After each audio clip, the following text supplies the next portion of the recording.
Namaste everyone, and welcome to our satsang this morning. It's good to be with all of you. I know you're joining us from many different parts of the United States, and also a few have joined from abroad, especially from Trinidad. All of you who have joined us, welcome to our satsang this morning. I'm very happy that all of you are with us. As you know, we have been studying Nirvana Shatkam of Shankara, 6 verses on liberation.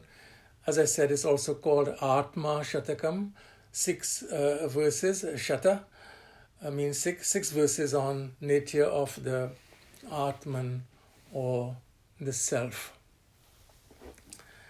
As we study this text, and what we are doing basically is what is called in our tradition as sravana, or attentive listening. This is what is the process. This is the process of hearing and learning. And we must keep in mind that a text like this, Nirvana Shatkam, aims to help us see something about ourselves. So even as we listen, these words are meant to awaken in us a certain self-understanding. In other words, as I speak and discuss the verses of Nirvana Shatkam, it works when you are able to see the truth of what this text teaches, what it tells us about our own natures. So, mano buddhi ahankara chittani naham nacha srotra jighve nacha grana netre nacha vyoma bhumir natejo navayu chidananda rupa shivoham shivoham. Mano buddhi, manaha buddhi ahankara chitta naham, na aham, I am not. I am different, as we discuss, from those things of which I am aware, those things that I know, those things that are objects of my awareness. So manaha, I am aware of the changing thoughts in my mind. Buddhi, I am aware of the thoughts of decision in my mind. Ahankara, I am aware also of the ego, the I thought. I am aware of my senses. Nacha srota jighve nacha grana netra. The sense of sight, the sense of taste, the sense of sound, hearing, smelling, touching. I am aware of all the elements. Nacha vyoma bhumir, natejo navayu. I am aware of space, of air, of earth, heat, water. All of these are objects of my awareness. I objectify them. When there is a thought, I am aware. When there is no thought, I am also aware. If I lose my hearing or my hearing is impaired, I am aware, I am. If my sight is weak or my sight fails, I don't disappear. I am aware. So I am the awareness, aware of forms when there are no forms. I describe myself as a seer of forms, or one who is aware. I am the awarer of forms. But if I don't see any forms, I am awareness. I am an awarer when there is a form to be seen. But if there is no form, I am awareness. I am the awarer of smells. If there are no smells, I am awareness. And so on. And in Sanskrit, as we said, this awareness, which is the nature of Atma, is called Chit. Chit. Chit is the Sanskrit term for this fundamental awareness. It is another name for Atma. Atma is Chit, Chit is Atma. Chit is not a quality of the Atma. This is very important to understand. It's not a quality of the Atma. It is not that Atma is a particular kind of substance or a particular kind of object that has awareness or consciousness, if you prefer, as its quality. Like we say, there is a blue lotus or there is a red lotus, where blueness or redness is a quality of the lotus. The lotus could be red, it could be blue, it could be white. It is not that kind of distinction, that kind of division is not true, it's not applicable in the case of Atma. Atma is Chit, Atma is awareness, and Chit is Atma. It is it is the very intrinsic nature, it is the swabhava of the swarupa or swabhava of the nature of Atma. And this awareness, as I said last in our last class, this awareness is it is what we speak of in Sanskrit as Swayam Prakasha. It is self-revealing. Everything else is revealed to the senses and through the mind, but Atma, awareness, is self-revealing. It is not revealed by anything else. It reveals itself as awareness. In one of his smaller works that I mention from time to time, you will recall, by Shankara. It's a very beautiful text that I love a lot. Drishya Viveka. Drishya Viveka. Drik means the seer, Drishya means the seen. Drik is the subject, Drishya is the object. Distinguishing between the seer and the seen. And Shankara opens the text very beautifully. He says, Rupam Drishyam Lochanam Drik. That a form is seen, any form in the room in which you are sitting, the form is called Rupam. Rupa is form. So Rupam Drishyam, a form is seen, and who is the seer? Lochanam. Lochana means the eye. Rupam Drishyam Lochanam Drik. A form is seen, the eye is the seer. But tad drishyam, but the eye is also seen, or the eye is known. I am aware of the eye. So the eye is not the ultimate seer. Tad drishyam, but the eye is known. I am aware of my eyes.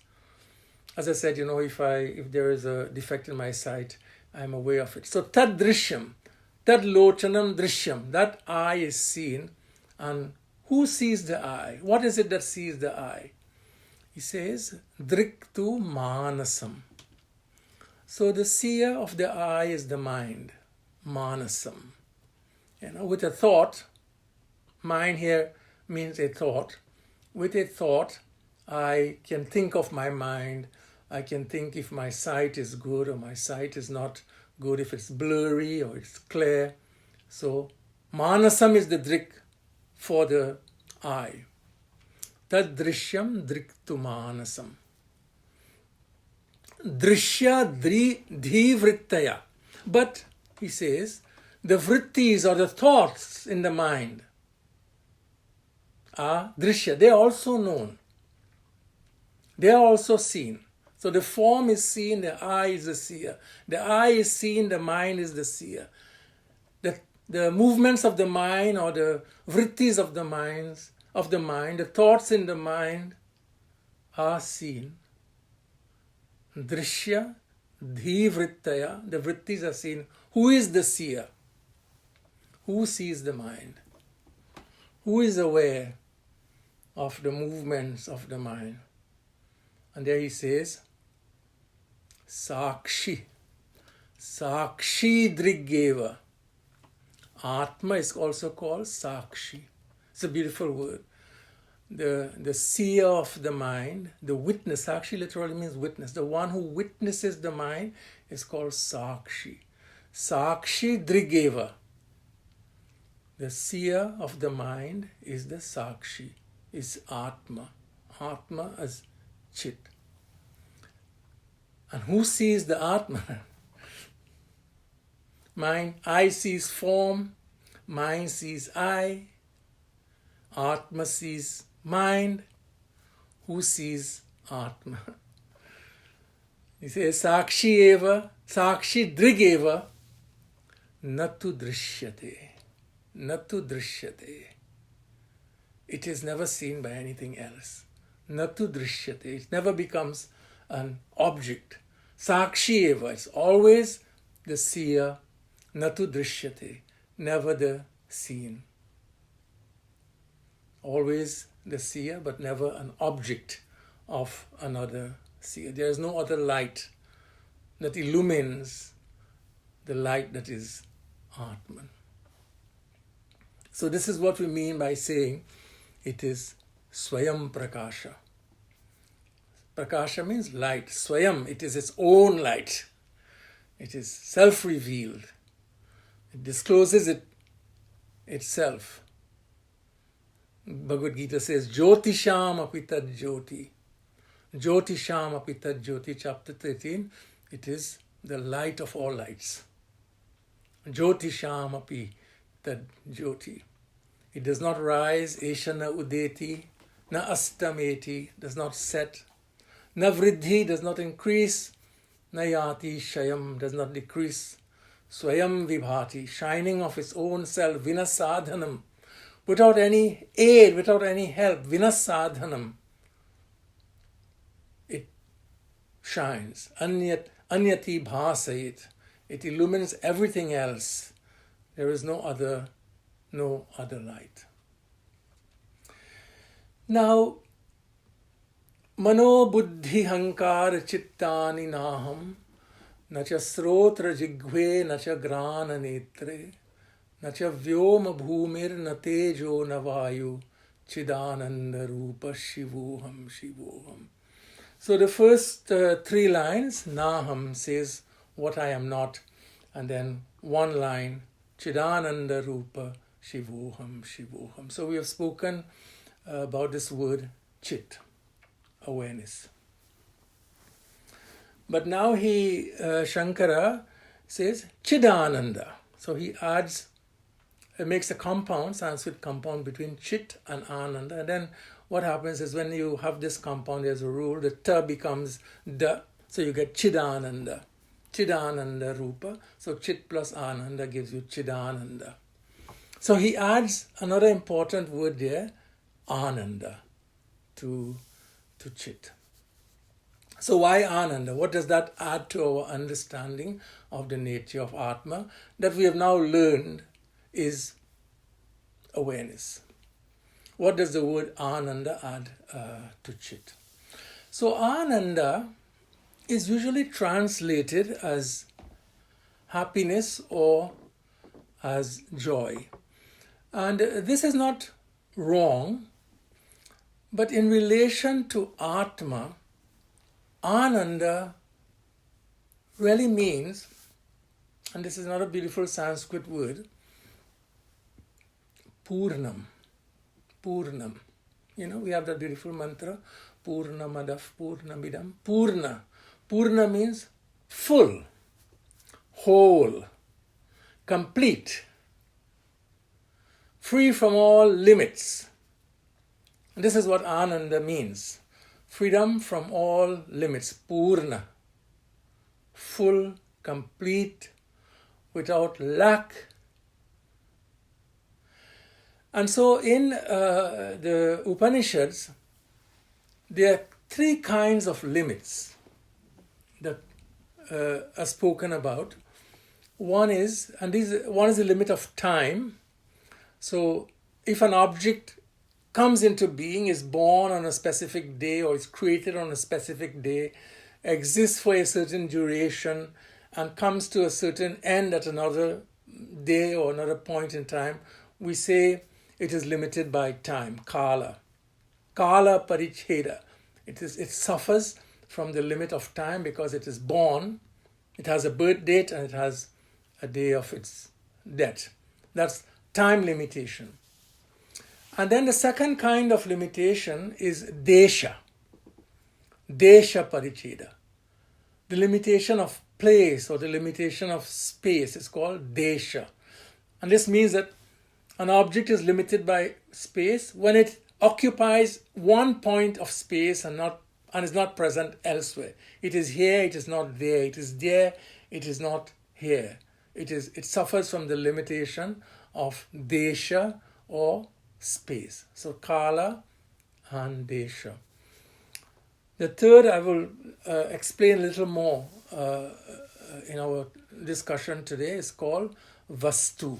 Vastu paricheda. Vastu paricheda means the limitation of being a particular object and not anything else.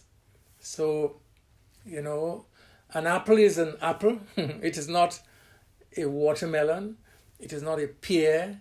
It is not an orange. It is not a plum. It is just an apple. It is that alone and nothing else. So it is one vastu among many vastus.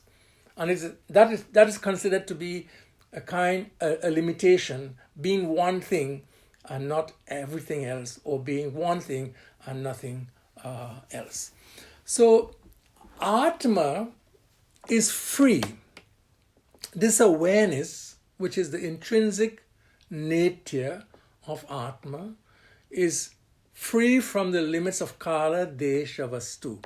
So we say in Sanskrit, Desha, Kala, Vastu, Paricheda, Shunyam. Shunya means free from. It does not suffer from these three limitations. So let us take each one in turn. Kala is time. So,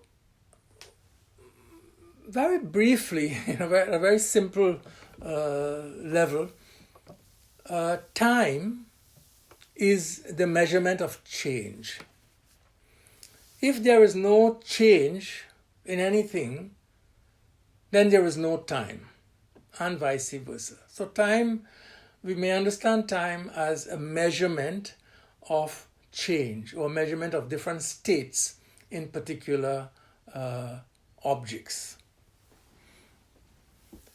Now, Atma, which we said already is Chit or awareness, is that because of which we are aware of all changes. It is the awareness because of which change itself of any kind is known. And therefore we make the argument in the tradition and in the sacred text that as the reality that is aware of time and change itself, it is not subject to time and to change. Now, in order to help the student understand this argument, because Arjuna was also struggling with this claim in the Bhagavad Gita, in chapter 2, if you want to look at it. And Sri Krishna gave us all this very beautiful example to understand how Atma as awareness is not subject to time. So there he says in that particular verse 69 of chapter 2, it's a part of a series of discussions. He starts off by saying, Arjuna, Natve vaham jatu nasam, natvam neme janadhipaha. That there was never a time when you were not, or me, or all of these people standing here, janadhipaha. Na chaiva na bhavishyamaha. Now will there be a time when we will cease to be. So there was never a time when we were not, and there will never be a time when we will cease to be. So in other words, he's making an argument there for the fact that the self is not subject to time, because it was and it will be.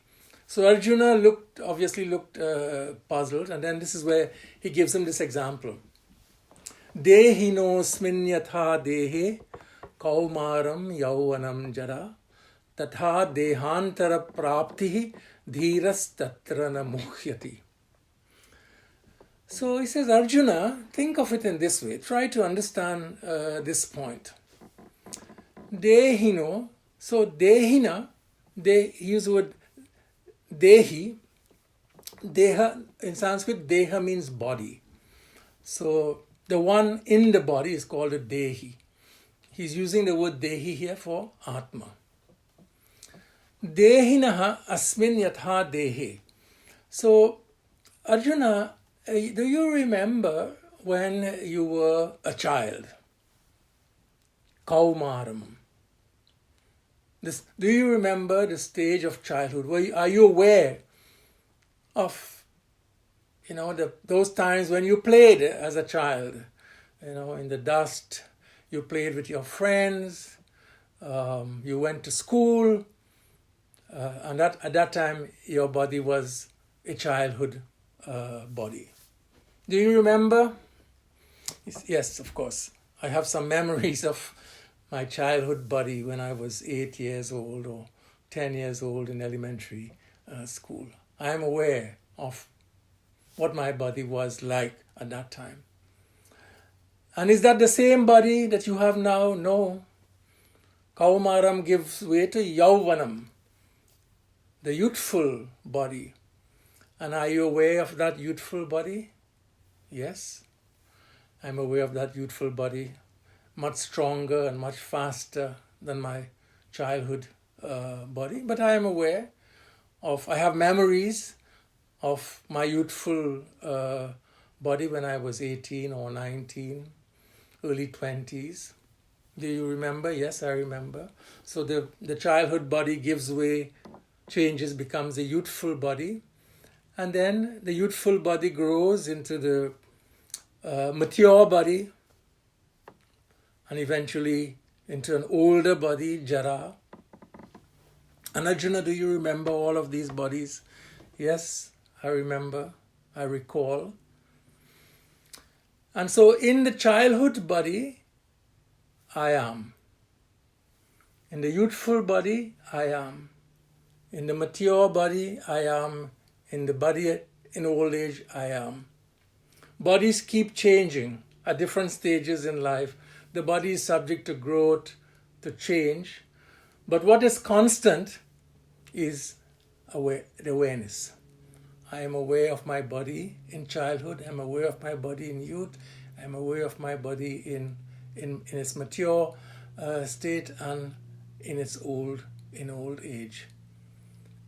What is constant, what remains unchanging is Atma. In every stage of the body, I am aware. Awareness is, body is subject to change.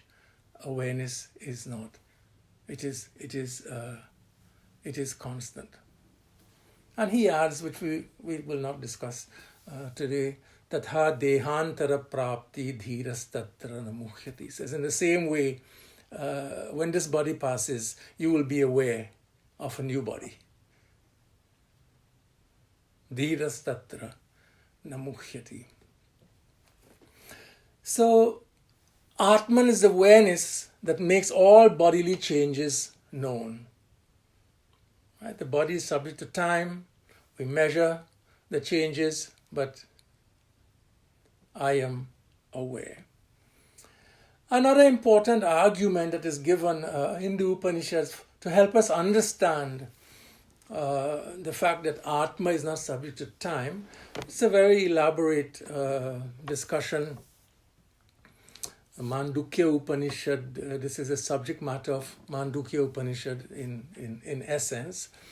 And basically the argument or the reasoning is given there that Atma, awareness, is present in all states of experience. So in Upanishad psychology, there are three basic states of experiences. There is the waking state, there is the dream state, and there is the state of sleep. Jagrat, Swapna, Shushupti. Dream is different from sleep. Swapna is different from Shushupti, and of course both are different from Jagrat, or the waking state. So in the waking state, I am aware of the world through the body, the senses, the mind. I am aware. So Atman is in the waking state. It is present. And then I go to sleep and I forget the waking world and I project a world, a dream world, a mind-created, mind-projected dream world with all of its dream experiences. And here also, I am aware. So I dismiss the waking and I create the dream, but of the dream I am also aware. Atma is aware. And in the third state of experience of Shushupti, both the waking world and the dream worlds are dismissed, and I enter a third experience, the experience of Shushupti. And there also, our tradition teaches that Atman is present. It's a unique experience. I know that I don't know anything. When I wake up next morning, I say I slept very well. I did not know anything. So it is an experience of not knowing anything. As one text puts it, aham kimapi na janami. I did not know anything. But if I say I did not know anything, I am not inferring. I am speaking about an experience that I had. Sukhena maya nidra. I had a beautiful sleep. Sukhena maya nidra. I report to others I had a beautiful sleep. Last night I slept very well. I didn't know anything.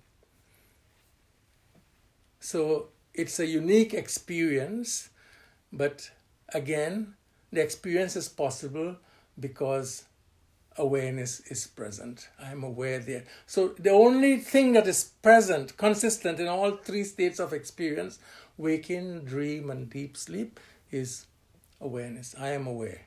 I am aware. I am aware. So this is Kala, time. Now, we may ask, is this chit, is this awareness singular or is it plural?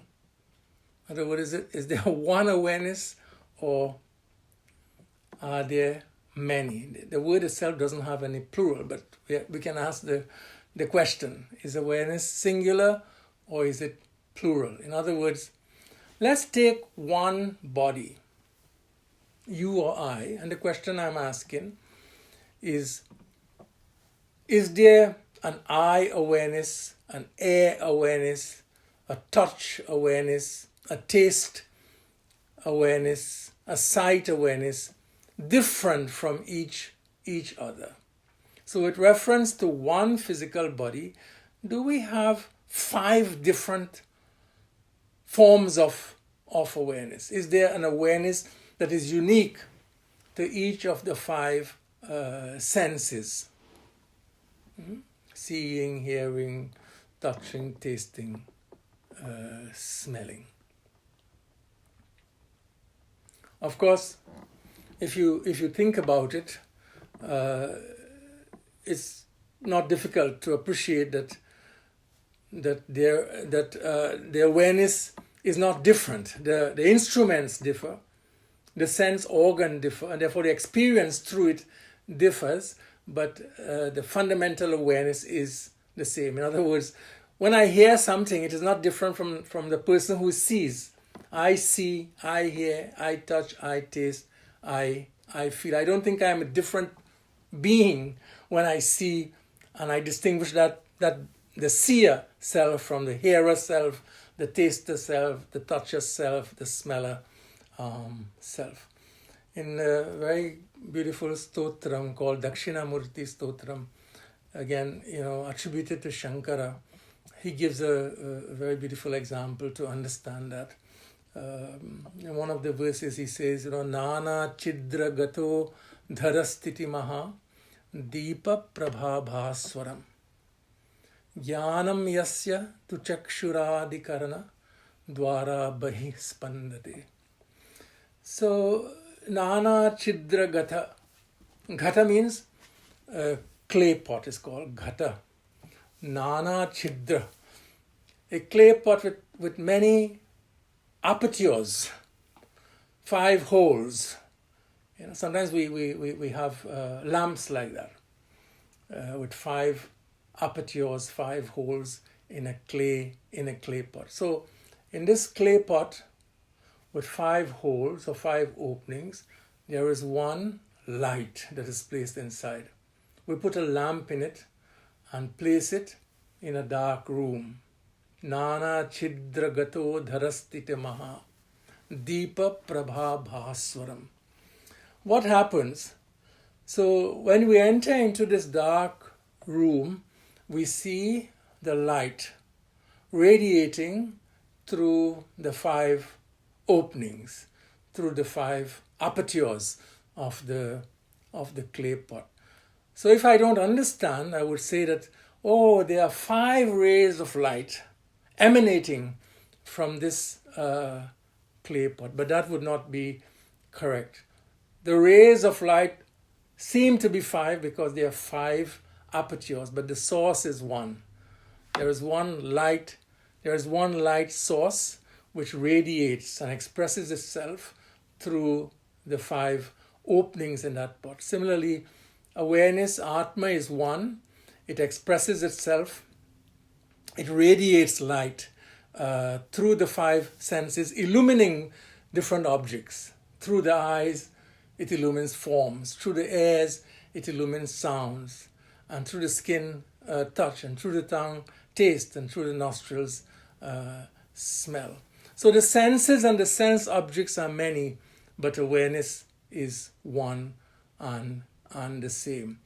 This is an important, I think it's a simple argument to appreciate, but there have been disputes about this with some of the other traditions who argue that there is a unique awareness corresponding to each sense organ. But the Upanishadic understanding is that there is one awareness expressing itself through multiple senses and organs. So we will say that not only is Atma, not only is it free from the limits of time, but it's important to understand also that in any single body, it is one and the same. It is not fragmented into a distinctive air, eye, smell, touch, or taste awareness. So this brings us to another important question. It may be the same Atma, singular Atma, in my body, in your body, in the body of your wife or husband, son or daughter, friend. But does it differ from body to body? So we say it is the same in a single body, but does it differ from body to body? In other words, does the awareness which is my nature, the nature of Atman, which is I, does it stop at the contours of my body and a new awareness or a different awareness occupies the body of my friend, the body of my child, the body of my student? In other words, awareness may be the same in my body, but is it different from awareness in the bodies of each of you? Is it multiple?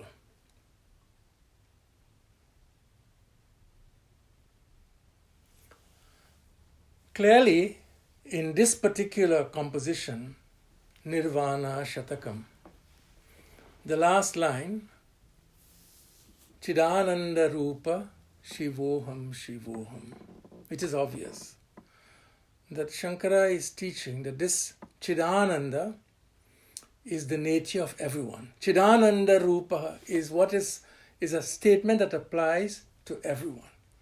And Chidananda is not different. Chidananda is one and the same in all beings. Again, in Bhagavad Gita, 13th chapter, Sri Krishna uses the word kshetra for the body. And he uses the word kshetragya for the Atma. Kshetragya is very beautiful because it means the one who knows the body. This is what we are speaking of. The one who is aware of the body is called kshetragya. The knower of the body is called kshetragya. The body is called kshetra. So here he says, idam shariram kaunteya kshetram ityabhidhiyate. This body, Arjuna, idam shariram, sharira is another name for the body. Idam shariram kaunteya Arjuna, kshetram. We speak of it as the kshetra. Kshetra means the field. The field through which we gain experiences. It is the field, the object. Etad yo veti tam prahuhu. Kshetragya iti tad vidaha. And the one who knows the body, the one who knows the field, is the kshetragya. And then he builds on this in a very beautiful example. Yatha prakashayat yekam krishnam lokam imam ravihi kshetram kshetri tatha krishnam prakashayati bharataha.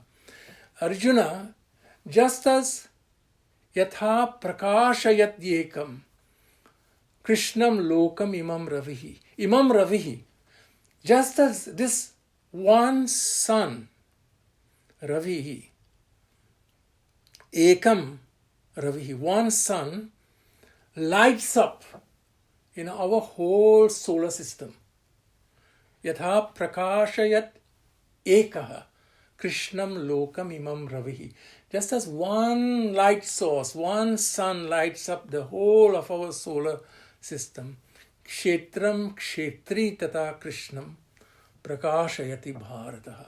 Similarly, the one kshetragya lights up all bodies. The entire collection of all bodies, the awareness is one and the same. Think of it in this way. This morning, I am sitting at home. I am speaking to you, to each of you. And I am aware of my body and of the thoughts that I am sharing with you. So I am aware of my body, I'm aware of my thoughts, and you listening to me, you are aware of your body, you are aware of your thoughts as you listen to my words explaining Nirvana Shatkam. Clearly, our bodies have two kinds of limitations. Our bodies are limited by time, and our bodies are limited by space, kala and desha. Your body is there, my body is here, and all our bodies came into being at particular. We all have our birth dates, even Sri Krishna we just celebrated. So for me, my body is an object, right? I'm aware of it as you are aware of your body, and my thoughts are objects as I am aware of my thoughts. So you are aware of your thoughts. And our bodies differ and our thoughts differ. They're all objects for us. But what is common between you and I and anyone else, what is not different, is I am aware.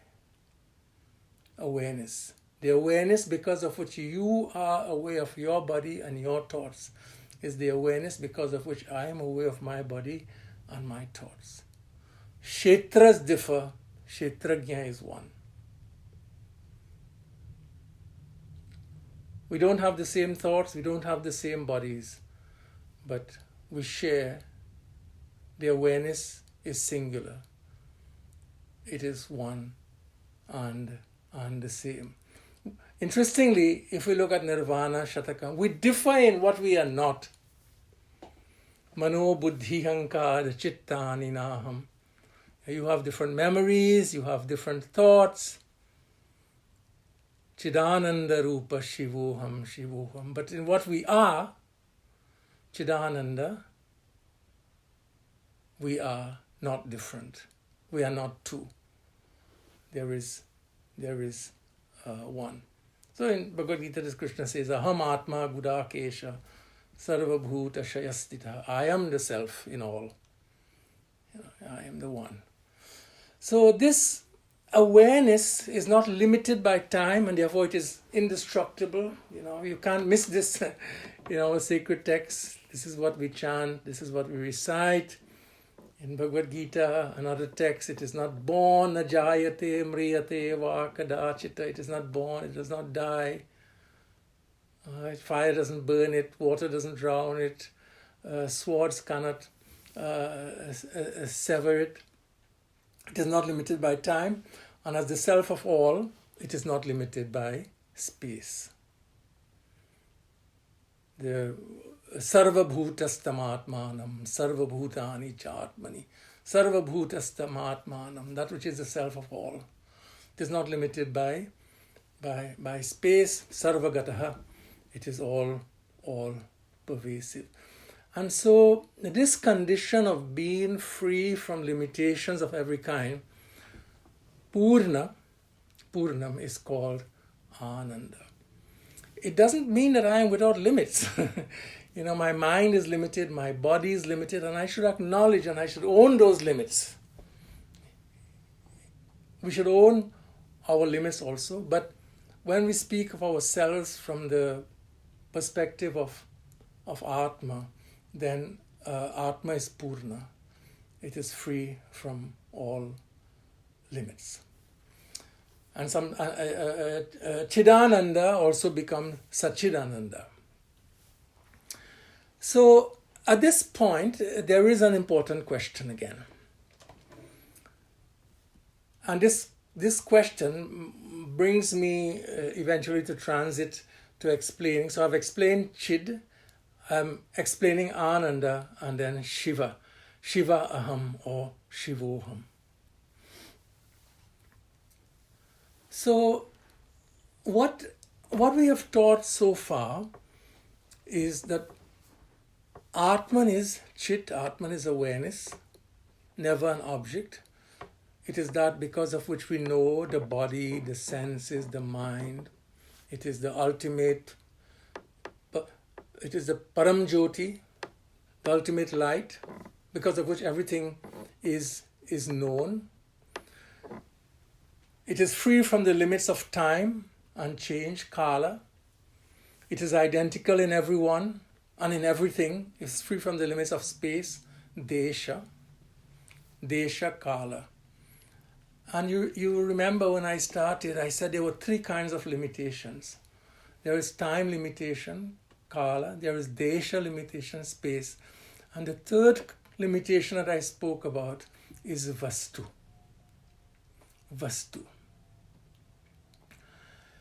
Now, if I taught about Atma and I spoke about the fact that it is free from the limits of time and space, I still haven't addressed the question of the limit of Vastu, of being one object or one kind of reality among other objects or other realities. So if we stop here, the problem is, and this was a question that someone had raised after the first or second lecture, so I'm also addressing that question in this part of my satsang this morning.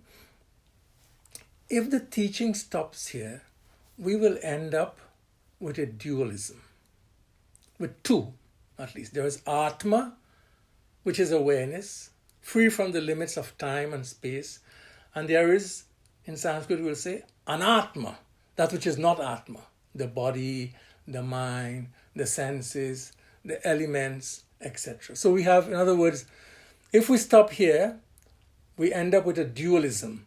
Atma, which is awareness, and everything else of which Atman is aware. In other words, we're saying there is Atma and there is body. There is Atma and there is senses. There is Atma and there is mind. There is Atma and there is space and air, heat, water, earth, the five elements. So if this is so, if there is Atma and there is everything else different from Atma,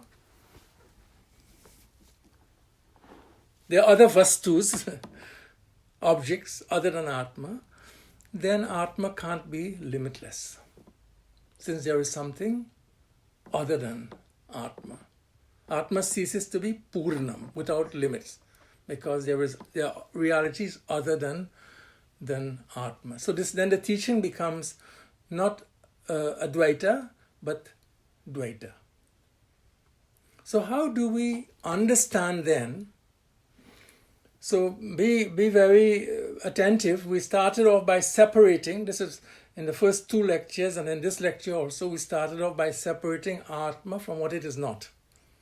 I am aware. It is that which is aware of body, senses, mind. But I'm saying that the teaching cannot stop there. There is something more to be said, which is to explain now the relationship between Atma and Anatma. How do we describe the relationship between Atma and Anatma? And here, let us take the help again. These questions were addressed in the Upanishads. They were aware of these kinds of questions.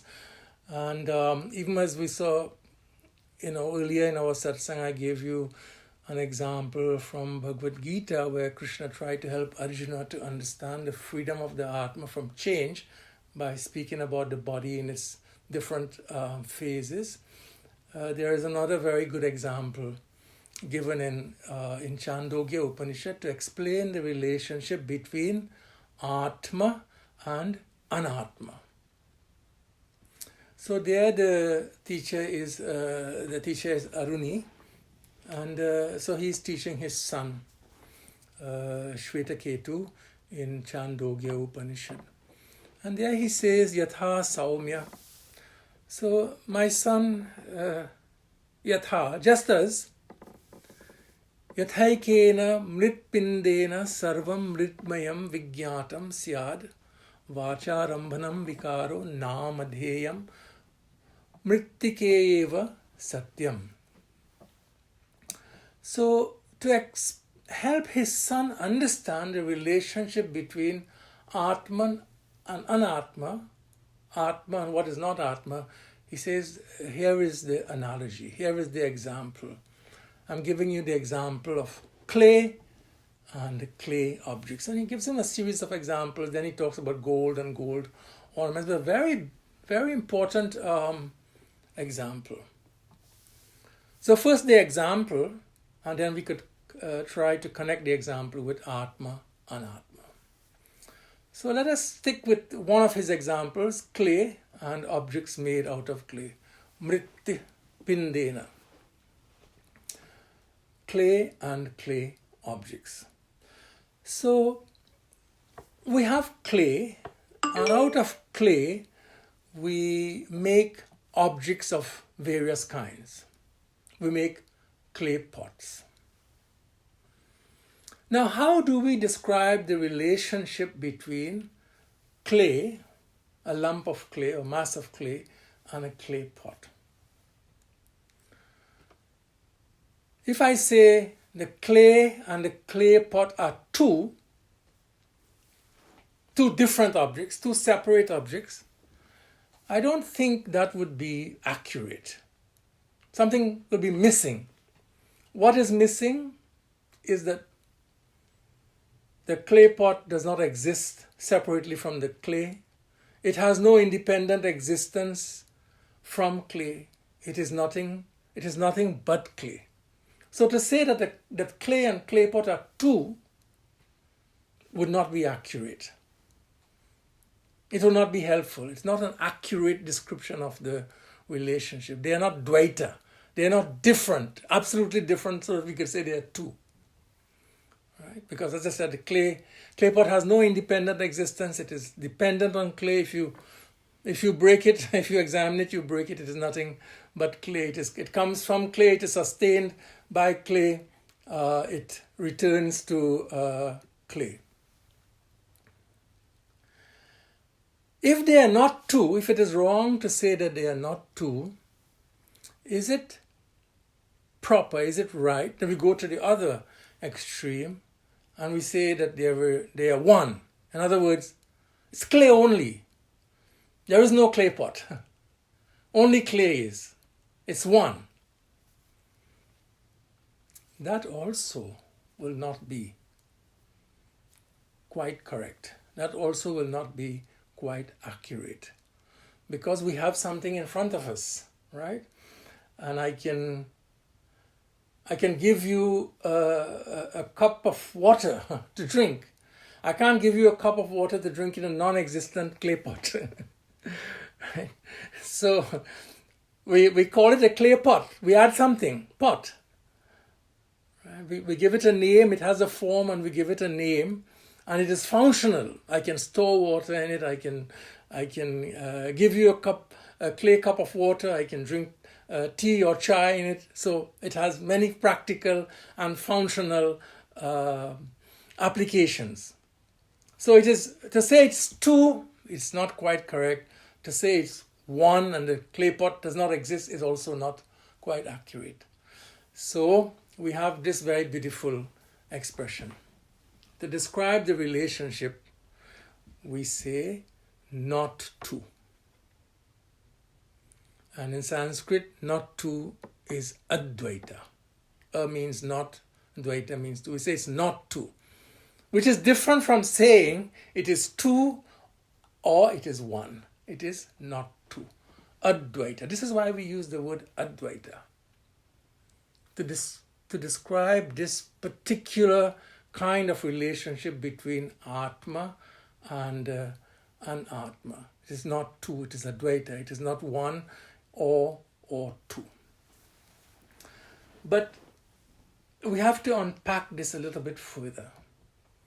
While the relationship between the clay and the clay pot is not two, it is important to understand that it is what we call an asymmetrical relationship. Asymmetrical. Not symmetrical, but asymmetrical. We'll say that the relationship between the clay and the clay pot is asymmetrical, meaning that one is dependent on the other. You can have clay without a clay pot, but you cannot have clay pot without clay. One is dependent, one is independent. One is cause, one is effect. The clay pot has come from clay. It originates from clay. It is sustained by clay. It returns to clay. It is not clay pot is not equal to clay, right? So this is why I'm saying it is an asymmetrical relationship. In addition, and listen to this very carefully. We can say that the clay pot is clay, but we cannot say that clay is a clay pot. In other words, this is a case where we can say B is A, but A is not B. B is A, but A is not B. This is asymmetrical. Why? If clay is a clay pot, then clay will only exist as a clay pot. Right? It would be nothing else. But we know that from clay, you can make any number of items. Clay pot is only one item that you can make from clay. So clay is not a clay pot. A clay pot is clay, but clay is not a clay pot. Because the potential of clay for giving rise to different objects is inexhaustible. Clay man, clay woman, clay spoons, clay house, whatever you wish. Clay is not a particular form because clay can assume any number of forms. If clay was a particular form, clay could not assume any other form. It is much greater than any form it assumes. Similarly, wave is water, but water is not a wave. If waves cease to be, there is still water in the ocean. Relationship is not two. So, what this analogy, very important analogy in Chandogya Upanishad given by Aruni, is meant to explain is that we may think of the relationship between Atma, body, senses, elements with the help of this analogy. So now, Atma is what? Atma is Chidananda. Atma is Chidananda. Therefore, we must say, body is Chidananda also. But Chidananda is not a body. Clay pot is clay. Clay is not a clay pot. Body is not to be rejected. Body is not to be negativized. The body also is Chidananda. But Chidananda is not a body. Mind, senses are Chidananda. There's nothing that exists that is apart from Chidananda.